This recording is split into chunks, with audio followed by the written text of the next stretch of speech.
안녕하세요. 북슬라이드입니다. 관찰의 힘, 평범한 일상 속에서 미래를 보다라는 책을 슬라이드하겠습니다. 이엔 칩세이스가 지었고요. 저자는 글로벌 혁신 컨설팅 회사 프로그 디자인의 글로벌 인사이트 최고 크리에이티브 디렉터로 연구와 마케팅을 총괄 담당하는 업무를 하고 있습니다. 그는 전 세계를 돌아다니며 사람들의 일상적인 삶의 영역을 경험하고 면밀히 분석하는 일을 하는 것이죠. 이 책이 속한 분야는 경제 경영이고요. 주제어는 경영전략, 마케팅, 신상품 등이 되겠습니다. 다가오는 4차 산업혁명 시대 변화를 포착하는 관찰의 막강한 파워, 관찰하라 그리고 기회를 발견하라. 스티브 잡스가 아이폰을 들고 나와 세상을 열광케 하였습니다. Think differently라는 말이 스티브 잡스를 대변한다면 그가 했던 것은 새로운 것을 만든 것이 아니었습니다. 아이폰 하나로 전화와 음악 그리고 간단한 작업을 할 수 있는 기능은 이미 수년 전에 일본의 한 업체가 시도를 하였다고 합니다. 잡스는 아이폰을 내놓으면서 발명을 한 것이 아니고 바로 발견을 한 것입니다. 이 책의 저자는 이렇게 새로운 것이란 새롭게 만드는 것이 아니고 새롭게 발견하는 것이라고 주장합니다. 이것이 이 책의 핵심이 되겠습니다. 그래서 관찰의 중요성을 이야기하는 것이죠. 이안 칩세이스의 주요 업무는 사람들의 일상을 관찰하는 것이었습니다. 출퇴근의 풍경, 휴대전화를 받는 모습, 주머니나 가방에서 지갑을 꺼내는 일같이 습관이 되어 더 이상 특별한 것이 없는 모습들은 그는 전 세계를 다니며 집요하게 관찰하게 하는 대상이 되는 것입니다. 거기에 아무도 가치 있게 여기지 않는 혁신의 근광이 있다는 것이죠. 그에 따라 기업의 흥망이 갈라지기도 한다고 합니다. 이제 일상생활의 기회를 포착하기 위해 책 속으로 들어가 보겠습니다. 혁신을 갈망한다면 주변을 살펴라. 내가 신기하고도 흥미진진한 특수직에 종사한다고 생각하는 사람들이 꽤 있다. 사실 따져보면 내가 하는 일은 그저 사람들이 어떤 것에 반응하는가를 연구하는 것이다. 즉 사람들이 당연하게 받아들이는 사소한 일을 감지해서 그것을 해독하는 일을 주로 하는데 세계 유수의 대기업들은 이 일을 위해 아낌없이 돈주머니를 푼다. 그래서 커다란 기업도 사소한 것의 관찰의 결과 돈을 아낌없이 푼다는 것에 놀랐습니다. 혁신을 갈망한다면 주변을 살펴보아야 한다는 것이죠. 일반적으로 어떤 나라에 도착하면 적응할 시간이 별로 없다. 이를 적응기라 하는데 시간이 얼마나 걸리든 연구팀에게 가장 중요한 기간이다. 그렇기에 우리는 또 다른 비밀 무기를 사용할 수밖에 없다. 당장 동네 근처에 있는 자전거 가게로 가서 무기를 몇 대 받아오는 것이다. 사실 자전거로 시내를 돌아다니다 보면 근무 중이라는 의식이 희박해진다. 그래도 이 방법을 쓰면 인간적 경험을 통해 재빨리 상황에 빠져들 수 있어서 도시의 리듬과 운율과 흐름에 금방 익숙해진다. 무엇보다도 중요한 것은 이 방법을 쓰면 도시의 크기와는 관계없이 그곳에 살고 있는 주민들과 같은 선상에 서서 도시의 삶을 체험할 수 있다는 점이다. 어떤 경우에는 대화 중에 상당히 많은 정보를 얻게 된다. 우리가 노리는 것이 바로 이런 대화다. 성공의 열쇠는 좀 더 편안하게 대화할 장소를 찾는 것이다. 계속 사람들을 만나고 질문해야 하므로 많은 이가 모여 끊임없이 이야기하고 처음 본 사람에게도 경계심 없이 속내를 드러낼 수 있는 곳이 좋다. 이때 가장 가능성이 높은 후보감은 이발소다. 그래서 나는 어떤 도시에 가든 면도를 하러 간다. 심지어 하루에 2번 면도하는 날도 있다. 일단 가면 그곳에 있는 누구에게라도 말을 건다. 연구에 쓸 수 있을 만큼 길게 이야기를 이어간다면 실적이 좋은 날이다. 만약 상대방이 인터뷰에 응하여 우리를 자신의 집으로 초대한다면 운수대통한 날이다. 연구팀이 새로운 나라의 어떤 도시의 흐름에 익숙해지기 위해 유용한 도구가 자전거로 시내를 돌아다녀 본다는 것이 흥미롭습니다. 한국은 이런 면에서 인프라가 아직 약해서 한강변 정도라면 모를까 도시 구석구석을 자전거로 다닌다는 것은 사실 좀 무리가 있죠.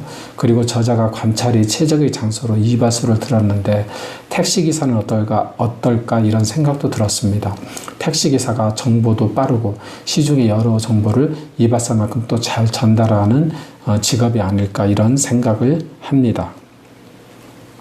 새벽 12시 1분부터 밤 12시까지의 하루를 수평적 타임라인으로 상상해보라. 먼저 아침 기상 시간과 저녁 취침 시간을 표시한다. 여기서 수직축은 허기의 수준을 나타낸다. 이제 하루 종일 달라지는 허기의 수준에 따라 타임라인을 세 등분해보자. 먼저 최고 한계치, 즉 그 위로 올라가면 너무 배가 불러 음식을 생각하기만 해도 속이 느글거리는 지점을 찾는다. 그 다음 최저 한계치, 즉 그 밑으로 가게 되면 배가 너무 고파서 다른 일을 할 수 없는 상태의 지점을 찾는다. 그 두 한계치 사이의 공간은 컴포트 존이다. 하지만 이어 중요한 시점 직전에 활발한 두뇌 활동을 위해 영양분이 필요하기 때문에 최저 한계치가 올라가는 반면 잠자리에 드는 순간에는 배에서 꼬르륵 거리는 소리가 들려도 허기를 채우기에는 너무 피곤하기 때문에 최저 한계치가 떨어진다. 허기의 정도 역시 고정적이지 않다. 음식을 섭취하지 않고 보내는 시간이 길어질수록 허기의 정도가 점점 바닥으로 내려간다. 컴포트 존에 머무르고자 의식적 적극적으로 노력하는 사람들은 최저 한계치가 다가오는 것을 보고 그것에 도달하기 전에 무언가를 먹는다. 물론 최고 한계치에 도달하기 전에 먹는 것을 중지할 것이다. 어쨌든 이것은 누구나 시각화할 수 있는 간단하고 깔끔한 패턴이다.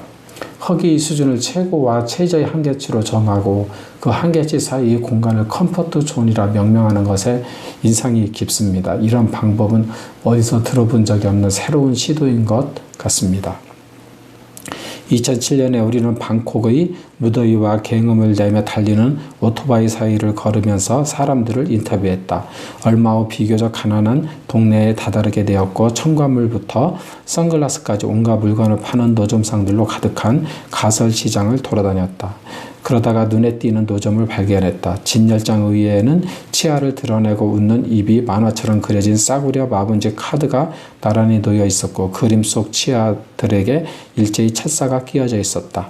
그것은 단돈 39바트짜리 가짜 치아 교정기였다. 이는 양말 장수가 돈을 더 벌어보고자 아이디어 상품을 부수적으로 갖다 놓고 파는 경우와 차원이 달랐다.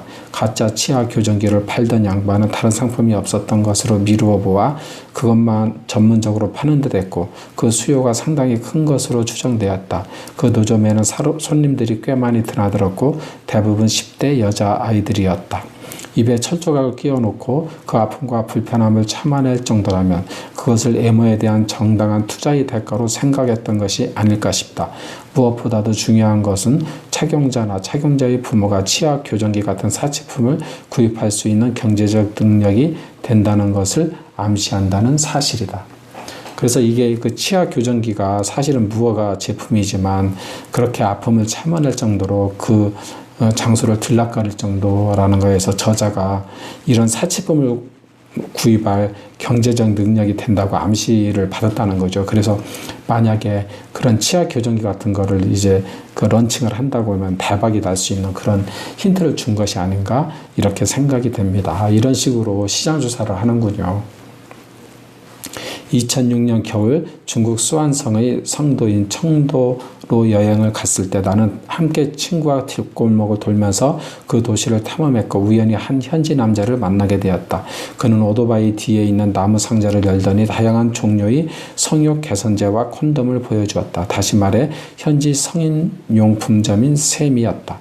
좁은 뒷골목을 좀 더 걸어가니 이러한 가설 성인용품점이 두 군데 더 보였다. 그곳은 모두 모든 사람들로 북적이고 있었다. 216시간 지속 가능. 216시간. 며칠입니까? 24시간, 9일 정도 9일보다 더 되네요. 콩파스에도 좋습니다. 하는 식으로 효능을 과장하기 일쑤였다. 그 좁은 골목에 경쟁 제품을 팔고 있는 노점상이 세 군데나 있다는 것은 이 제품의 성장 가능성이 큰 시장이 존재한다는 이야기다. 가짜 상품을 사거나 광고와 같은 효과를 전혀 볼 수 없음은 물론이거니와 유해물질을 복용할 위험이 도사리고 있는데도 말이다. 가짜 상품을 사게 될 우려가 이다지도 높은 곳에서 물건을 사는 이유는 무엇일까? 그만큼 수요가 있다는 뜻 아닐까요? 그렇게 저는 생각이 됩니다. 맺으면서 이 책을 소개할 때 서두에 이야기했듯이 새로운 것이란 새롭게 만드는 것이 아니고 새롭게 발견하는 것이다 라고 이야기할 수 있습니다. 우리는 아이폰의 엄청난 성공이 이 관찰의 결과라고 이야기할 수 있는 것이죠. 이상 관찰의 힘을 슬라이드하였습니다. 내용이 좋다면 구독과 좋아요 좋아요를 눌러주세요. 감사합니다.